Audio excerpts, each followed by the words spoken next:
On Network Africa, France loses 3 of its soldiers after the helicopter was shot down.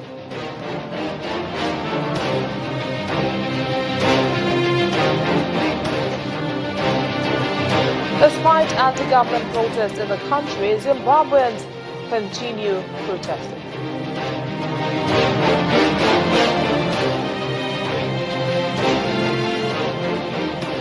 Then one architect is using her knowledge to make shoes in Egypt.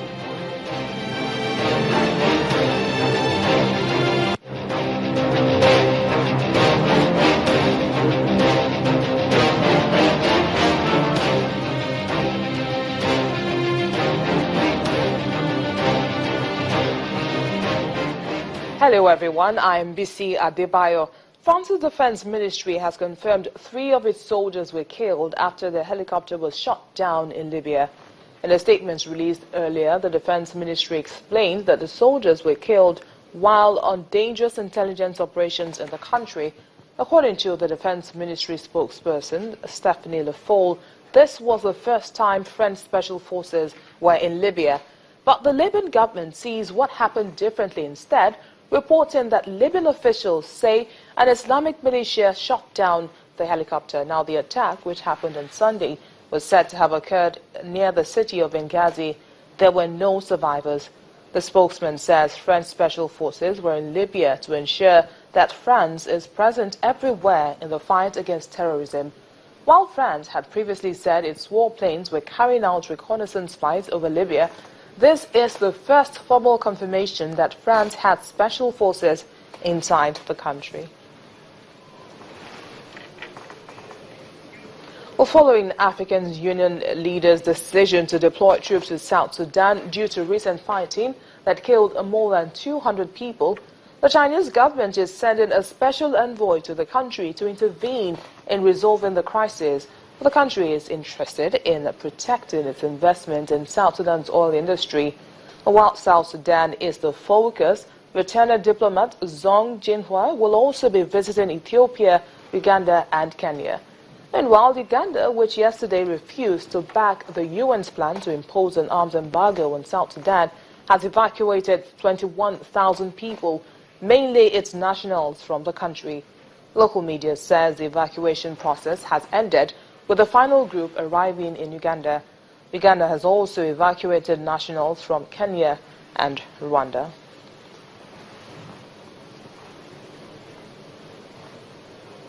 Meanwhile, South Sudanese are proving they're totally against any foreign intervention in the crisis in their country. A protest held earlier today with people carrying placards with varying inscriptions and chanting songs in solidarity with the government. President Salva Kiir had last week said he would not welcome any plans to deploy an international team of soldiers in his country to maintain the peace. The AU on Monday voted to deploy troops to the country, and the country is yet to comment on the AU's decision.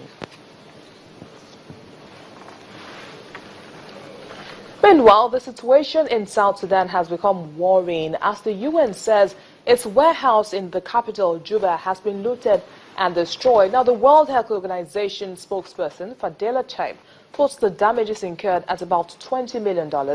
But she is more worried about the looming humanitarian crisis that would follow pretty soon. In the camps where the UN is taking care of the displaced, there is a cholera outbreak for which proper treatment is needed. This could be affected by the lack of food and medicine, which has now been stolen. Well, let's turn our attention now to Kenya, where Human Rights Watch is accusing the country's security agencies of abductions and extrajudicial killings of people suspected of links with militant Islamic group Al-Shabaab. This was made known in a new report titled Death and Disappearances. The rights group claims it's documented the forced disappearance of at least 34 people in counter-terrorism operations over the last 2 years and the deaths of 11. The report notes that dead bodies of people previously arrested by state agents have been found, in some instances far from the location of the arrest. Those arbitrarily arrested during the security sweeps included young ethnic Somali Kenyans, imams and Islamic school teachers. They were detained, at least initially, in military bases and makeshift military camps in forests in the northeast and other parts of the country. The government has not yet commented on the report.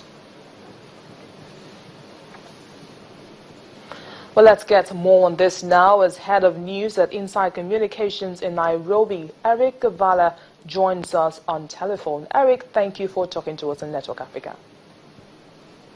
You're welcome. I'm here for you. Standing by. Now, have we heard anything from the government with regards to this report? Well, since the report came out, the government has been mum, but what we're getting from them is that they are desperate to extinguish the perception that Kenya is a police state. You see, this issue has brought sharp focus to the extrajudicial killings in Kenya, and that these disappearances and abductions have been happening is compounded by impunity and brazenness that the perpetrators have. So the government hasn't come out forth since the report came, but they have been saying that investigations are being carried out speedily, but the perception in the public is that these investigations are only coming forth because of the significant push of the local and international institutions for investigations to be taken seriously. Now, as a journalist, have you ever witnessed or reported any of these extrajudicial killings? Pardon, say that again? I said, as a journalist, have you ever reported any of these extrajudicial killings, or have you ever witnessed any one of them? Actually, from the reporters and journalists front, there's actually silent outrage because we haven't yet received information or uncovered anything new since these police officers who are suspects were arraigned in court. But the public is up in arms and the calls for police chiefs to resign, and there is mounting pressure for the police to fully investigate these deaths. We have many institutions and bodies that have been weighing in, not only the public. We have the public, the lawyers, and even the church has weighed in on the matter.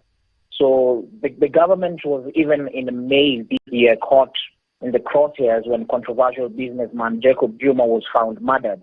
So it's a very tight walking rope for the government. Back to you. Now, let's talk about the Kenyan people. And what do other human rights groups think of this report? And is there any conversation about it? Well, I talked to some of the protesters and just interviewed some of the members of the public. And some of them, or the general feeling was that it's better to run into criminals than to run into the police. So that kind of perception just shows the kind of outrage and anger that people have towards these extrajudicial killings.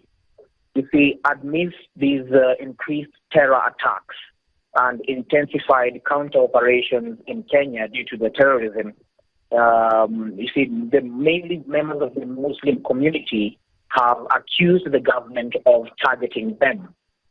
Human rights and civil liberties. Yes?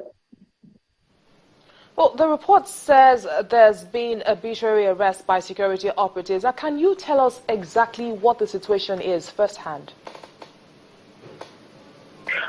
Well, actually, the situation is that of outrage because the feeling or the general feeling in the country is that people want the police and the perpetrators to be accountable. Because if Kenya becomes a police state where there is excessive use of force and police brutality, then no one can be safe. So the general situation on the ground is that of calling for accountability and the justice to be served, and the perpetrators or those alleged to have committed the crime to be brought to book. Right. Thank you very much, Eric, for joining us on the program. Well, still to come on Network Africa, supporters of President Robert Mugabe rally behind their beloved leader despite calls for a sit at home. That's up ahead. Join us again.